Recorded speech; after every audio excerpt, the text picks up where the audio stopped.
रियासत पाकिस्तान ने कल रात इंडिया और रा का मंसूबा खाक में मिला दिया। बलूचिस्तान से आया कुछ लोगों का जत्था जो रॉ के इशारों पर पूरी दुनिया में पाकिस्तान को बदनाम कर रहा था। ये देखिए रॉ की सबसे बड़ी एजेंट आपको दिखा रहा हूं, सड़क किनारे सर्दी से ठिठुरती हुई रॉ की ये एजेंट। ये देखिए रॉ का एजेंट, ये देखें, गौर से देखें इसके चेहरे को।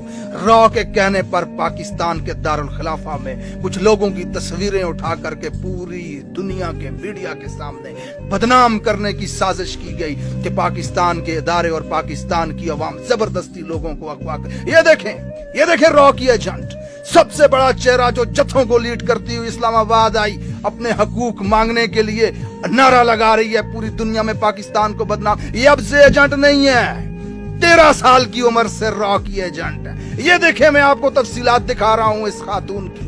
13 साल की उम्र से बलूचिस्तान की सड़कों पे वावेला कर रही है, पोस्टर उठा करके कभी इधर कभी उधर भाग रही है, अपने बाप की बाजियाबी के लिए मुतालबा कर रही है रियासत पाकिस्तान से। ये सब के सब रॉ के एजेंट हैं जो पूरी दुनिया में पाकिस्तान की बदनामी की वजह बनते हैं। यूनाइटेड नेशन में पाकिस्तान की बदनामी की वजह बनते हैं। इंटरनेशनल खबरों, टेलीविजन और अखबारों में पाकिस्तान के इदारों और पाकिस्तान की हुकूमत की बदनामी की वजह बनते हैं। ये रियासत पाकिस्तान के जानबाजों ने, हुकूमत पाकिस्तान ने, इस्लामाबाद पुलिस ने डट कर मुकाबला किया रॉ के इस मंसूबे का। दिसंबर की ठंडी रात में ठंडे पानी इनके जिस्मों पे फेंके, इनकी बहनों के जिस्मों पे फेंके वो पानी, और सेंट्रल हीटेड कमरों में बैठे हुए ताकतवरों ने गोश्त के इस लोथड़े के हाथ में डंडा दिया और लोगों के सरों पे जाकर के डंडे मारे। ये देखें मनाजर, ये देखें रियासत पाकिस्तान ने इंडिया और रॉ का मंसूबा कैसे नाकाम बनाया। अगर ये जुल्म देख करके आपका खून नहीं खोलता तो यकीन जानिए आप इंसान नहीं, गोश्त का एक लोथड़ा है जो इस धरती के बोझ में इजाफे की वजह बन रहा है। अगर आपकी जबान इस जुल्म के खिलाफ बोलती नहीं है, अगर आपका कलम इस जुल्म के खिलाफ लिखता नहीं है, तो फिर खुदा की फिजा को गंदा करने के लिए आप पैदा हुए हैं। आपके अंदर इंसानियत नाम की चीज नहीं। दोनों हाथ जोड़ करके इस वक्त पाकिस्तान की अवाम और खसूसन बलूचिस्तान की अवाम से माफी मांगता हूं। मैं मानता हूं कि मेरी गलती थी कि मैंने उस हद तक जाकर तहकीक नहीं की,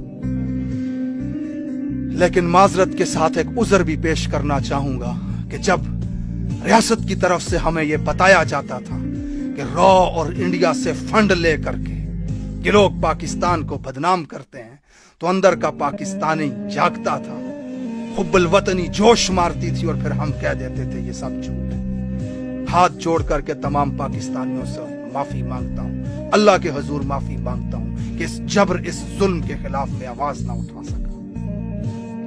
इस रियासत ने हमेशा से ऐसा किया, याद रखिए। कल सबूत पेश करेंगे आकर आपको।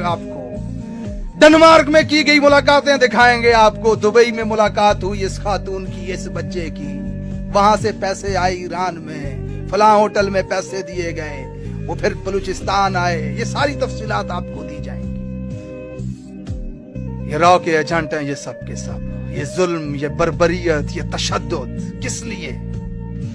न जाने ये रियासत चाहती क्या है। जानबूझकर कैमरों के सामने ऐसा जुल्म करके हर पाकिस्तानी के दिल में नफरत किस एजेंडे के तहत डाली जा रही है। पाकिस्तानियों एक चीज याद रखिएगा, 1971 में जब इक्तिदार इनके हाथों से जा रहा था तो इन्होंने बैठकर एक मंसूबा बनाया। अगर मशरकी पाकिस्तान हमारे साथ रहा तो मगरबी पाकिस्तान में भी इक्तिदार हमारे हाथ से चला जाएगा। फिर इन्होंने बाहर निकल के कहा जहन्नुम में जाएं सुअर के बच्चे। जानबूझकर मंसूबे के तहत इन्होंने मशरकी पाकिस्तान को पाकिस्तान से तोड़ा, और आज ये कभी पंजाबी पख्तून काट फेंक रहे हैं अवाम में, और कभी बलोचों के साथ ये जुल्म होता हुआ लोगों को दिखा रहे हैं। जब इन्हें इक्तिदार जाता हुआ हाथ से नजर आएगा ना, तो फिर इन्हें लगेगा कि ये बलूचिस्तान, ये खैबर पख्तूनख्वा, इनकी वजह से तो पंजाब से भी जाएंगे। इनकी हरकतों पे नजर रखें, मुत्तहिद रहें, पाकिस्तानी बनकर रहें, और हर प्रोपेगेंडे का इत्तेहाद के साथ जवाब दें। अपनी इन बलोच बहनों के साथ खड़े हों। बलूचिस्तान से इस्लामाबाद चल करके आई हैं हुकूमत से सिर्फ ये पूछने के लिए, सालों से गायब हमारे बच्चे, हमारे भाई और हमारे वालिदैन का बस हमें पता बता दो। اور اس جرم کی پاداش میں ریاست نے ان کے ساتھ یہ سلوک کیا. اگر اس ظلم پہ بھی آپ کسی خوف کی وجہ سے خاموش ہیں تو یاد رکھیے اللہ کے ہاں بہت بڑے مجرم ہیں. اللہ تعالیٰ پاکستان کی حفاظت فرمائے.